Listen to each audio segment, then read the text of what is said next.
안녕하세요. 오늘을 읽는 책 시간입니다.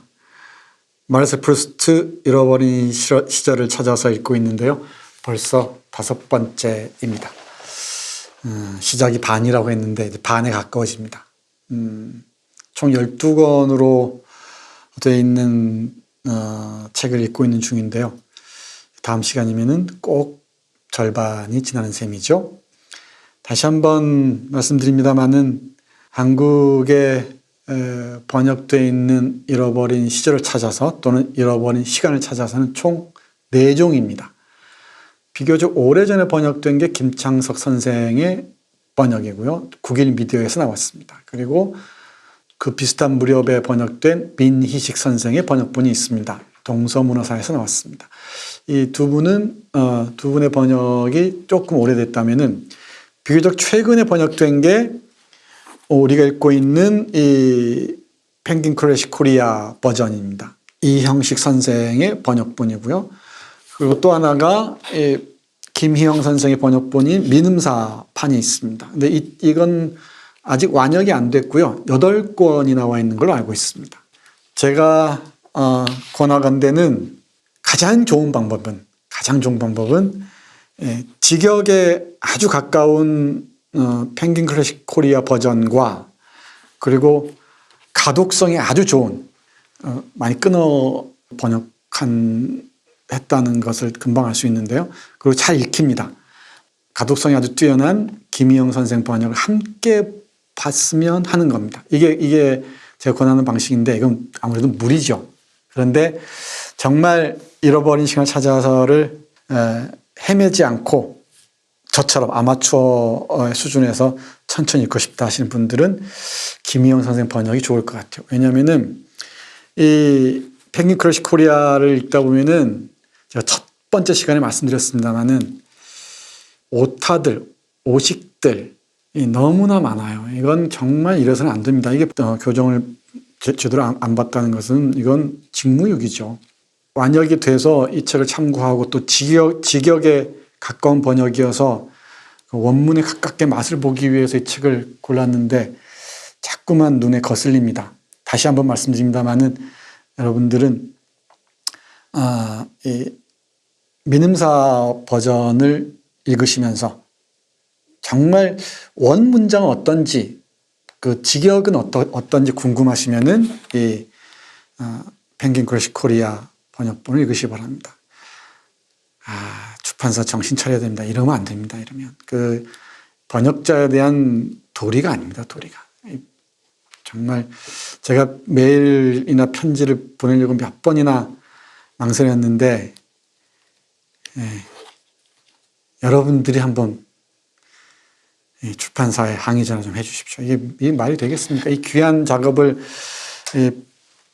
오타나 오식이나 띄어쓰기 엉망으로 망쳐버리면 어떻겠습니까? 그리고 단순한 그 오타뿐만이 아니고 정말 그 말도 안 되는 오타들이 많아요. 붓꽃을 불꽃이라고 한다거나 그리고 발퀴레라는 게 있는데 이걸 발귀레라거나 이름도 이상을 해놨고요. 이러면 안 됩니다. 정말 이 펭귄 클래식 코리아 담당자 그러니까 우리 대표 정말 이러시면 안 됩니다. 뭐 이 방송을 보시면 좋고요. 안 보시면은 다시 말씀드립니다만은 여러분 중에 한 분이 꼭 전해주시기 바랍니다. 저도 다른 루트를 통해서 얘기해 보겠습니다. 얘기 길어졌습니다. 귀한 시간이. 네, 오늘은 3편 제1부입니다.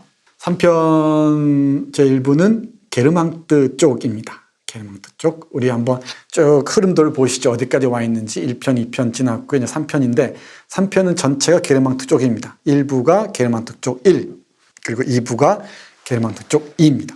우리 한번 1권 잠깐 떠올려 보실래요?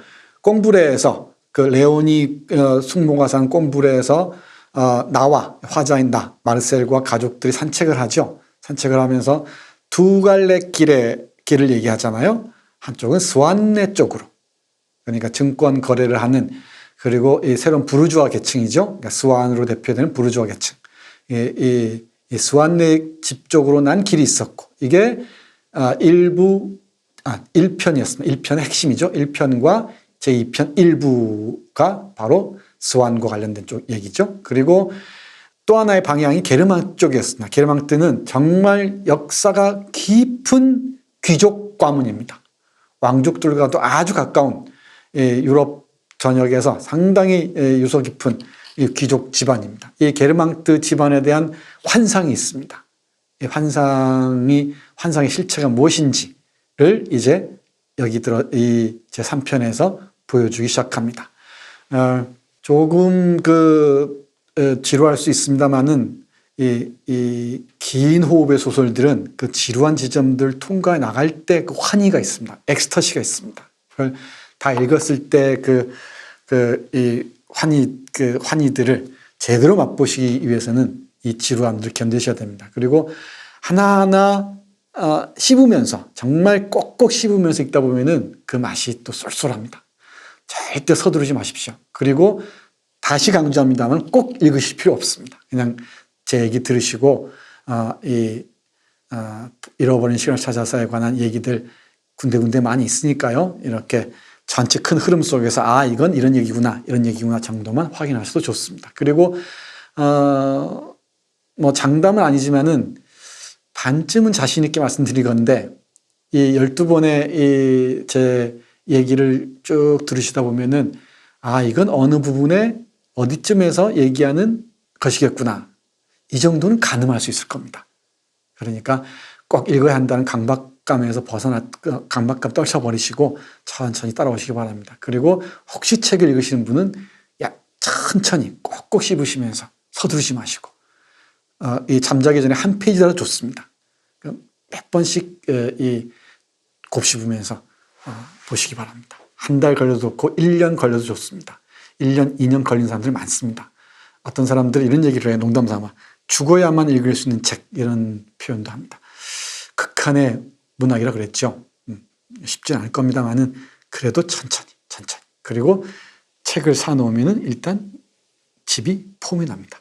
이게 중요하죠. 자, 그 다음 보겠습니다. 제1편 개요 볼까요? 여러분 오늘 PPT 어떻습니까? 이 입체성 강조했습니다만 요즘 많이 늘고 있습니다. 유튜브에서 우리 PPT 가르치시는 김윤미 선생님한테 배우고 있습니다. 많이 못 따라갔는데 배우는 거 쪽쪽 이렇게 활용하고 있습니다. 자, 제3편 제1부 개요 보겠습니다. 줄거리겠죠? 짧은 줄거리입니다. 이 500페이지에 가까운 내용을 이런 몇 줄로 요약한다는 게 참 말이 안 되죠. 말이 안 되는데 사실은 줄거리는 심플해요. 잃어버린 시간 찾아서 되게 심플합니다. 몇몇 장소 그럼 몇몇 에피소드에서 상상과 이야기들이 쭉 펼쳐집니다. 그러니까 의외로 이 구조는 복잡하지가 않습니다. 자, 볼까요? 이제 파리입니다. 우리 발백에서 돌아왔죠. 나의 가족이, 이 마르셀의 가족이 게르망트 저택의 별채로 이사와 살면서 이야기가 시작됩니다. 그리고 이제 이 프랑스와즈의 또 힘이 제대로 발휘되기도 하죠. 이 게르망트 저택에 사는 시종들과 지내는 장면들 보십시오. 이 프랑스와즈는 계속 주목해야 됩니다. 오페라 극장에서 베르마가 출연하는 연극을 다시 구경하고 그녀의 예술성을 이해합니다. 1편에서는 베르마가 출연하는 연극을 보고서도 이해를 못했었죠. 근데 이제 이해하기 시작합니다. 아마 이 성장 과정과 연극은 유럽 소설에서 상당히 중요한 상관관계가 있는 것 같아요. 이 독일 문학에서 성장 소설을 대표하는 작품이 바로 이 괴테의 비렐름마이스터의 수업시대 또 편력시대 이렇게 이어지는 것들인데 그 비렐름마이스터 수업시대를 봐도 초반부에 이 연극을 보고 싶어서 이 조바심 치는 장면들 연극을 보고 났을 때 환희 같은 것들이 잘 그려져 있거든요. 물론 이 잃어버린 시절을 찾아서에서도 괴테의 이 비렐름마이스터의 수업시대가 언급됩니다. 이 베르마 주목해야 됩니다. 나중에 이 배우에 대해서는 조금 이따 7, 8권에 가서 집중적으로 말씀드리겠습니다. 게르망트 공작 부인을 흠모한 나머지 이제 또 나오죠. 우리 마르셀이 사랑하는 사람들 쭉 떠올려 보세요. 지난 시간에 했던 그 알베르틴을 비롯한 소녀들 있었고요. 그 전에 질베르트가 있었죠. 그 전에 스완 부인, 오데트가 있었습니다. 그리고 이제 이 게르망트 공작 부인이 등장합니다. 공작 귀족 부인을 흠모합니다. 아침마다 산책 나가는 그녀를 기다리며 기회를 엿보지만 다가갈 수가 없습니다. 요게 한 4분의 1쯤 쭉 얘기가 돼요. 산책 가서 살짝 엿보고 어쩌는지. 그리고 연극 그 오페라 극장 장면들이 정말 재밌게 기술되어 있습니다. 극장에 온 그 귀족들, 귀부인들이 그 객석에서 어떤 짓들을 하는지 정말 잘 여실하게 보여주고 있습니다. 해서 우회로를 택합니다. 생루에게 그의 외숙모를 소개해달라고 부탁하기 위해 군부대가 있는 동시를 찾아갑니다. 생루 잘 기억하시죠? 이 생루의 외숙모가 바로 게르망트 공작 부인입니다. 뒤에서 이건 표로 잠깐 보겠습니다. 괜히 생루 친구 보러 왔다. 발백에서 만났잖아요. 이 친구 보러 왔다는 핑계 대고 자네 외숙모 좀 만나게 해주게. 자네 외숙모네 집에 엘스틸의 그림이 있다는데 말이야. 그 그림 좀 보고 싶어. 이건 다음 6권에서 집중적으로 말씀드리겠습니다. 그리고 이 군대에서 이제 많은 일들이 벌어집니다. 군대에서 많은 일들이 벌어지는데 특히 군부대 군사 문제에 관한 토론 매료되기도 하고요. 또 동시에 호텔에서의 그 몽상들도 아주 길게 이어집니다. 아주 흥미진진합니다. 그 여기에서 등장하는 주목해야 할 장면 중에 하나가 할머니의 전화 통화가 있습니다. 기차를 비롯해서 사진, 그리고 전화 등 최신 문명, 근대적 문명에 우리 프루스트는 상당히 민감하게 반응했다고 얘기했잖아요. 특히 전화에 관한 얘기가 흥미진진하게 되는데 특히 이 전화 교환수 있지 않습니까? 전화 교환수에 관한 유머들은 너무너무 재밌습니다. 이건 혼자 읽기 아깝습니다. 여러분들 한번 같이 읽어보십시오. 전화 속 목소리의 신비스러움을 절감하죠. 그리고 파리로 돌아온 나는 생루의 애인을 만나러 갑니다. 이 생루의 애인, 이 장면도 상당히 중요한 부분 중에 하나인데 이 파트에서는 생루의 애인이 바로 놀랍게도 내가 과거에 만났던 라쉘이라는 매춘부입니다. 그러니까 내가 20프랑을 주고 샀던 그 매춘부를 생루라는 귀족 총각이, 생루 기억하시죠? 프루동과 니체를 공부한 사람이라고 했잖아요. 귀족 사회에 대해서 대단히 비판적인 관점을 가진 친구였습니다. 근데 이 생루에게는 성녀가 되어 있는 겁니다. 이 창녀와 성녀, 이 모티프도 대단히 흥미진진한 테마가 되지 않을까 싶은데요. 이건 문학에는 대단히 중요한 얘기 중에 하나입니다. 그녀는 이 라쉘은 과거 매춘부였다가 배우가 된 사람이었습니다. 그리고 이 라쉘이 바로 뒤에 나오는 빌파리지의 응접실에서 공연을 하기도 하죠. 이어서 빌파리지 부인 댁 남모임 장면이 펼쳐집니다. 이게 아주 길어요. 2분의 1이 넘을까 싶은데 이 장면이 빌파리지 응접실 사교 모임 장면이 쭉 이어집니다. 여기에 사람들이 다 모여요. 다 모여서 얘기 나누는 장면들이 쭉 펼쳐집니다. 남모임에 갔다가 게르망트 공작 부인을 비롯한 여러 귀족들에게 소개됩니다. 그리고 이를 통해 사교계의 첫 발을 내딛습니다. 이 사교계란 무엇인가 문제인데 이 프루스트가 사교계에 아주 깊은 관심을 보입니다. 그리고 프루스트 문학의 셈이랄까요? 온상이 바로 사교계였다고 해도 과언이 아닙니다. 근데 사교계는 그야말로 저는 인간 동물원이라고 생각하는데 이건 상당히 깊은 얘기를 해야 합니다만은 정말 그 황홀해 보이는 귀족들, 부르주아들, 학자들, 문인들, 예술가들이 모이는 이 사교계야말로 인간의 모든 모습들이 다 드러나는 현장입니다. 정말 비루한 모습에서부터 가장 아름다운 모습까지 해서 우리 프루스트는 이 사교계를 정말 깊이 있게 관찰했던 것 같아요. 제가 보기에 이 프루스트에게 사교계는 자기의 글쓰기의 원료를 채취하는 어떤 광맥과도 같은 역할을 하지 않았나 싶기도 합니다. 이 사교계를 주목해서 봐야 됩니다. 사교계에서 어떤 인간 군상들, 인간의 그 허례, 허식부터 시작해서 위선들, 그죠? 그리고 이 거짓들, 그리고 그 뭐랄까요? 자기 오만함들, 자존심들, 이기주의들, 온갖 인간 본성들이 정말 뒤엉켜 있습니다. 그걸 하나하나 세밀하게 추적해 들어가고 그걸 환상 속에, 이 상상 속에서 정말 이 심리학자처럼 하나하나 끌어냅니다. 놀라운 통찰이죠. 뭐 심리소설이라고 얘기하는 사람들도 많은데 정말 놀랍습니다. 어떻게 인간의 깊숙이 내장되어 있는 심리적인 근간들을 들여다볼 수 있는지 놀라울 따름입니다. 덜컥덜컥 놀랄 때가 많습니다. 이곳에 모인 사람들은 드레피스 사건을 두고 두 파로 갈라집니다. 이 드레피스 사건에 대해서는 오늘 좀 시간이 너무 길어질 것 같아서 다음 시간에 집중적으로 말씀드리겠습니다. 에밀 졸라의 나는 고발한다로 유명한 드레피스라는 장교 그 간첩 사건을 둘러싸고 유대인이라는 이유로 이 드레피스파와 반 드레피스파로 나뉩니다. 1896년부터 1920년까지 당 20년 넘게 펼쳐진 어마어마한 사건이죠.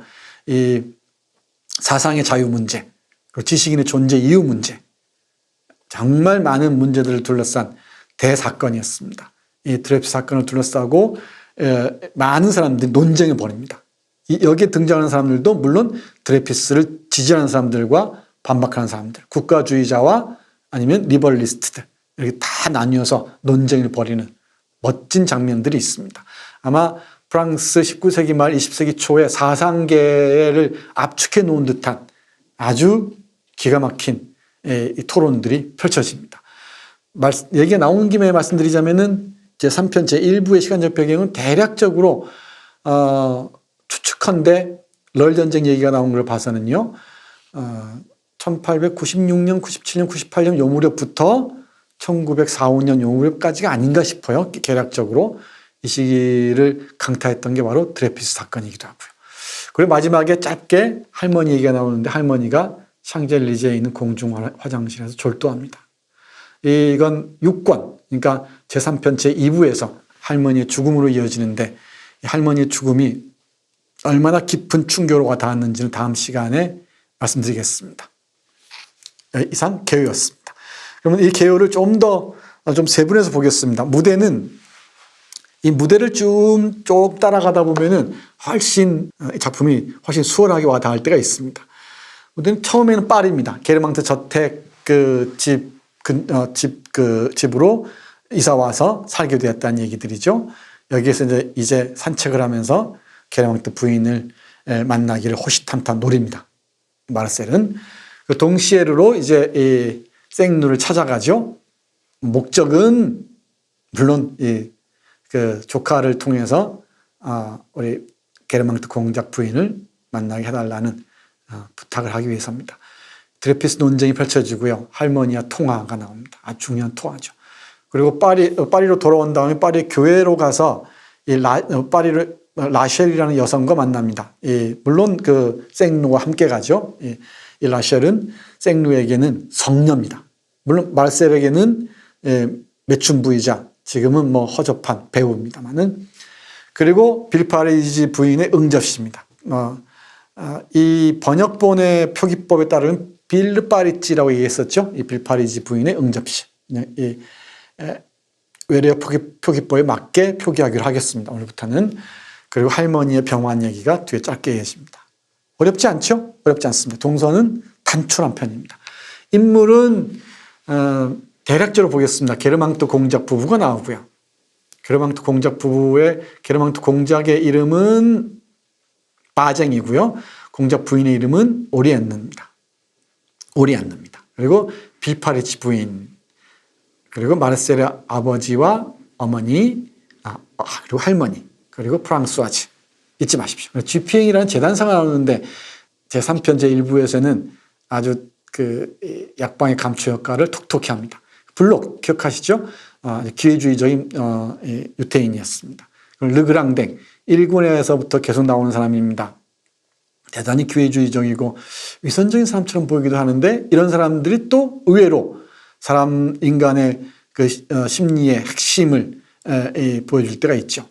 그리고 마르상트 부인이 등장하는데 이 사람은 생누의 어머니입니다. 일단 여기까지 하면 이해해 주세요. 그리고 사를리스라는 사람 기억하시죠? 사를리스의 눈길, 우리 발백에서 봤었습니다. 생누가 있고요. 노르푸아라는 도 기억하실 겁니다. 외교관입니다. 이 빌파리지 후작 부인의 연인입니다. 서서히 드러납니다. 그리고 샤를르 모렐인데 이 사람 일단 가로 안에 넣어주세요. 집중적으로 말씀드릴 기회가 있을 겁니다. 여기 이 잃어버린 시간을 찾아서의 특징이 뭐냐면은 1권이나 2권 저 앞에 나왔던 사람들이 하나하나 다시 또 소환이 됩니다. 다시 등장해서 다시 그걸 더 채워주고요. 채워주면서 훨씬 그 사람을 입체적으로 이제 완성해 나가는 모습을 보여줍니다. 그러면 게르망뜨는 사람들만 간략하게 보겠습니다. 요 도표를 그리는 건 아직 못 배웠어요. PPT로. 다음 시간에 배워서 여러분께 선보이겠습니다. 이 빌파리지 후작 부인이 고모고요. 고모고 그 조카들이 셋이 있습니다. 마리상트 백작 부인, 마리라고 부르기도 합니다. 오리안느가 이름이에요. 이 사람이 생누의 어머니입니다. 여기 이 빌파리지 부인의 응접실에 중요한 역할을 합니다. 그리고 게르망트 공작이 있죠. 바쟁입니다. 바쟁. 부인 말고요. 이 공작이 바로 바쟁이 이 빌파리지 후작 부인의 조카입니다. 그리고 또 사를리스 남작이 있었죠. 이 남작, 왜 남작인지는 지난 시간에 잠깐 말씀드렸습니다. 이 사를리스는 귀족 제도나 귀족에 대한 회의적입니다. 이 세 사람이 조카입니다. 조카. 빌파리지 후작 부인의 조카들 마리상트, 게르망트 공작, 바쟁, 그리고 사를리스 꼭 기억하십시오. 그러면은 상당히 전체적인 구도에서 인물들의 동선을 이해하기가 쉬워집니다. 이 정도 공은 들으셔야 됩니다. 그러면은 인물들의 그림들이 쫙 그려지면서 관계들이 쫙 펼쳐집니다. 다 이렇게 연결되니까요. 빌파리지 후작 부인의 조카들, 그리고 조카 손자인 생누까지 쭉 보시면은 금방 이해될 겁니다. 중요한 부분 잠깐 볼까요? 잠과 꿈. 프루스트의 소설 잃어버린 시절을 찾아서에서 끌어올릴 수 있는 그 모티프 테마들이 한두 가지이겠습니까만은 이 잠과 꿈은 대단히 중요한 테마 중에 하나입니다. 발터 베냐민이라는 이 독일의 걸출한 사상가가 있죠. 우리 아케이드 프로젝트로 잘 알려져 있는 베냐민은 워낙 걸출한 사람입니다. 바로 발터 베냐민이 파리로 망명 와서 빠져든 사람이 바로 프루스트입니다. 프루스트 책에 빠져들죠. 그리고 프루스트의 작품의 1편을 번역한 것으로 알려져 있죠. 그리고 이 발터 베냐민의 사상의 핵심이 꿈꾸기와 깨어나기입니다. 그러니까 몽상과 깨어나기. 우리 인간들은 끝없이 몽상하면서 새로 깨어나는 순간에 새로운 비전을 본다는 것이죠. 상당히 어려운 얘기긴 한데 일단 꿈꾸기와 깨어나기라는 모티프가 프루스트와 관련이 있지 않을까 생각을 했어요. 어려운 얘기여서 여기까지만 하겠습니다. 여기 이 동시에르 호텔에서, 동시에르는 생누가 근무하고 있는 군부대가 있는 작은 그 군사 도시였죠. 동시에르를 찾아간다고 했잖아요. 하룻밤은 그 막사에서 생누가 머물고 있는 그 관사에서 잠을 자고 다음 날부터는 동시에르 호텔에서 머무는데 그 호텔에서 여러 가지 상념에 빠져듭니다. 그 중에 하나입니다. 이렇게 씁니다. 꿈속의 세계를 자각하는 건 역시 외부 세계를 지각하는 것과 같다. 외부 세계가 시적으로 보이도록 하기 위해서는 우리의 습관들 중 하나만 바꾸더라도 충분하며 수면 세계의 차원들이 바뀌고 그 아름다움이 느껴지게 하기 위해서는 우리가 옷을 벗자마자 우리의 의지와는 상관없이 침대 위에서 즉시 잠드는 것을 족하다. 아마 이 프루스트 좋아하시는 분들은 제1편 제1부 첫 문장을 기억하실 겁니다. 잠들지 못하는 모습이죠. 파리의 자신의 방에서 잠들지 못하는 내가 왜 잠들지 못하는가를 고민하다가 기억하는 게 바로 이 꽁브레에서 공부를 해서 어머니가 키스를 안 해줬을 때 기억을 떠올리는 장면입니다. 그게 30페이지 이어져. 30페이지 쭉 이어집니다. 그래서 어떤 평론가든 그랬죠. 어떻게 30페이지는 이어지냐. 이 잠 못 자는 얘기가. 그래서 이 잠과 꿈 얘기는 프루스트의 창작의 동력이었던 것 같아요. 그래서 기억도 일종의 꿈 중에 하나가, 꿈의 속성을 갖지 않았나 싶기도 하죠. 그렇죠? 기억과 꿈도 상당히 밀접한 관계가 있지 않을까 싶기도 합니다. 그 몇 분 동안의 잠, 그리고 우리가 애써 이루려 하지 않았던 그 잠이 그만큼 신성하고 거대하며, 잠이 신성하고 거대하답니다. 어마어마한 꿈을 우리에게 펼쳐 보여주잖아요. 어느 황제의 황금 지구이만큼이나 묵직한 어떤 권리의 이름으로 하늘로부터 내려오는 듯 보이는 것이다. 이 프루스트와 동시대 사람이 바로 프로이트죠. 이 프로이트의 그 꿈의 해석이나 정신분석 입문 같은 거 보시면 대단히 흥미로운데, 특히 꿈의 분석 같은 건 문학 작품입니다. 프루스트의 중요 저작들은 임상 그 환자와 대화를 나눈 게 많아서 대단히 그 사례 분석이 많습니다. 케이스 스터디가 많습니다. 그래서 문학적인 얘기들이 많아요. 꿈 얘기가 많습니다. 그래서 이 프로이트 자신이 자신의 꿈을 기록했다고 하잖아요. 꿈꾸고 난 다음에. 여러분들 혹시 그런 기억 있습니까? 꿈 속에서는 어마어마한 시공간을 넘나들면서 어마어마한 시간을 겪은 것 같은데, 딱 깨어났을 때 기억하려고 하면은 안 됐던 경험들 있죠. 근데 그 꿈 속에서 일어났던 일들을 다 떠올려서 하나하나 적는다고 해보세요. 어떤 일이 펼쳐질까? 그래서 시인이나 작가들은 몽상가인지도 모르겠습니다. 그래서 이 프루스트야말로 정말 이 몽상의 힘을 빌어서 기억을 복원하고 있는 게 아닌가. 그리고 그게 잃어버린 시간을 찾는 우리의 목표가 아닌가. 이런 얘기까지 나가는 것 같습니다. 그러니까 잃어버린 시간을 찾는다는 것, 우리 사라진 꿈을 찾는다는 것, 또는 우리가 망각한 기억을 길어올린다는 것. 이건 나를 더욱 풍요롭게 하는 하나의 방법이라고 프루스트는 생각했던 것 같죠. 이 꿈꾸기가 깨어나기, 프루스트 창작의 어떤 동력으로서 꼭 기억할 필요가 있지 않을까 싶습니다. 그 다음 볼까요? 비의도적 기억입니다. 키워드입니다. 키워드. 프루스트 이해할 때 가장 중요한 핵심어 중에 하나입니다. 좀 이상한 발음으로 영어로 말해보자면 involuntary memory입니다. 우리 발룬티어 이런 말들을 알죠. 자원봉사자 이렇게 하잖아요. involuntary memory입니다. 발음 괜찮죠? involuntary memory. 맞는지 모르겠습니다. 그러니까 자발적이지 않은 기억이라는 거예요. 의도하지 않은 기억, 또는 좀 어려운 말로 불수의적 기억 이러는데, 수의란 말은 뜻을 따른다 이런 뜻입니다. 근데 불수의니까 뜻을 따르지 않은, 내 생각지 않은 기억들이죠. 그러니까 갑자기 닥쳐오는 기억입니다. 그 기억의 순간을 프루스티언 모먼트라고 얘기를 해요. 프루스트의 순간입니다. 프루스트의 순간. 그러니까 예를 들면은 이 마들렌 얘기는 다시 한번 얘기할 기회가 있습니다. 과자 기억하시죠? 그리고 우리 세 그루의 노목 기억하십니까? 그리고 마르땡빌의 성당의 그 첨탑도 있죠. 그리고 우리 쌍젤리제 그 화장실의 곰팡이 냄새. 중요한 기억들인데, 이와 관련해서는 다음 시간에 사뮤엘 베케트가 쓴 프루스트 효과를 참조하면서 여러분께 상세하게 말씀드리도록 하겠습니다. 이런 그 사물들이나 어떤 순간적인 인상들이 기억을 몰고 오는 거죠. 내가 의도하지도 않았는데, 또는 뜻하지도 않았는데 닥쳐오는 기억들. 이 기억들을 쭉 따라가는 게 바로 프루스트 글쓰기의 특징 중의 특징이죠. 이게 바로 비의도적 기억이 핵심입니다. 이 책에서 이 본문에서 보면은 이렇게 적혀 있습니다.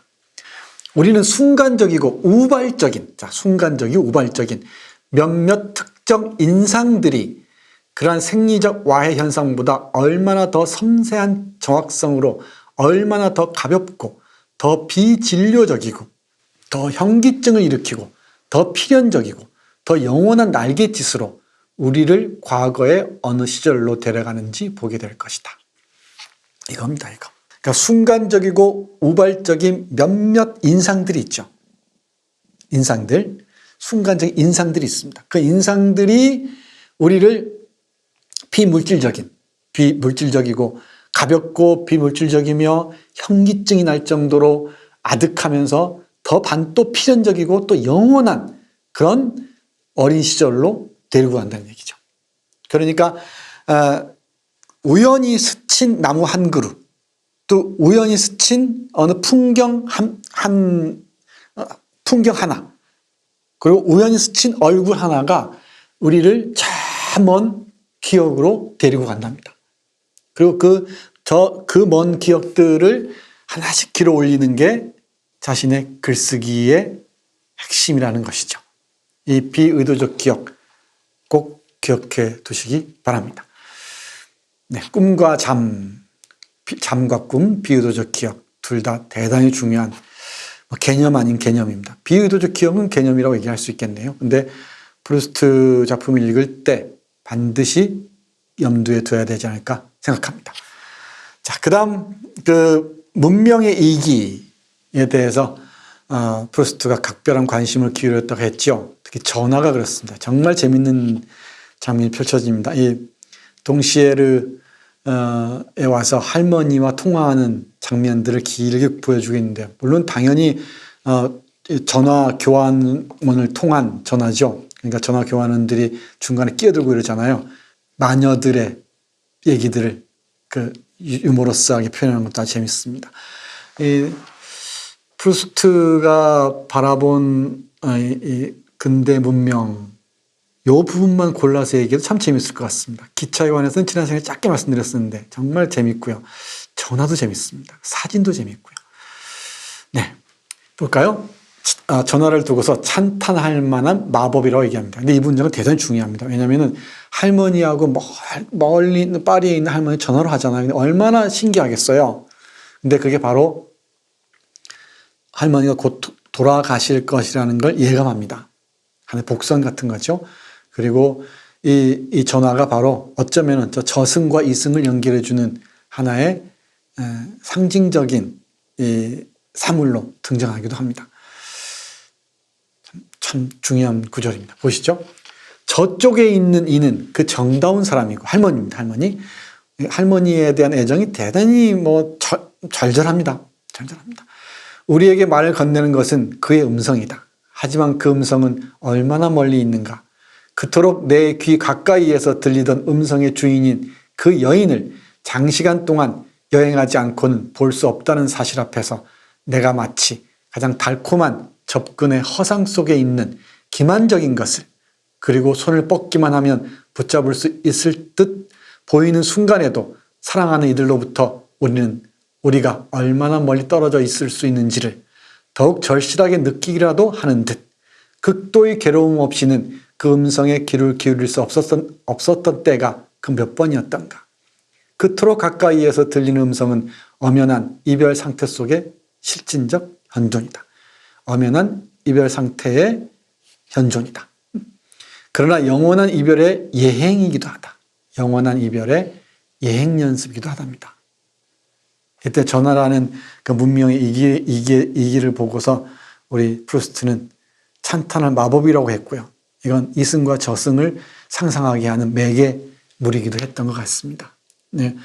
이 부분이 뒤에 이어지는 할머니의 그 죽음과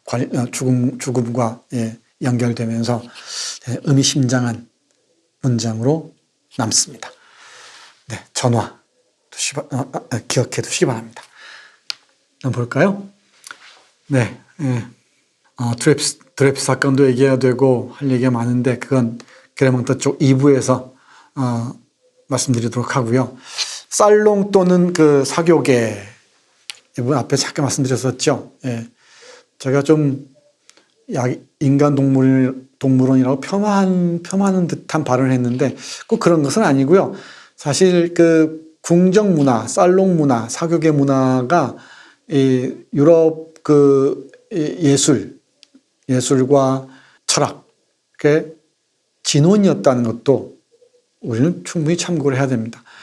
궁정의 우리 수많은 음악가들이 궁정악사들이었죠. 그리고 화가들도 마찬가지고요. 그리고 우리 장자크 루소나 볼테르를 기억하듯이 이 사람들이 철학적 저술들을 쓸 수 있었던 것도 살롱이 있었기 때문이죠.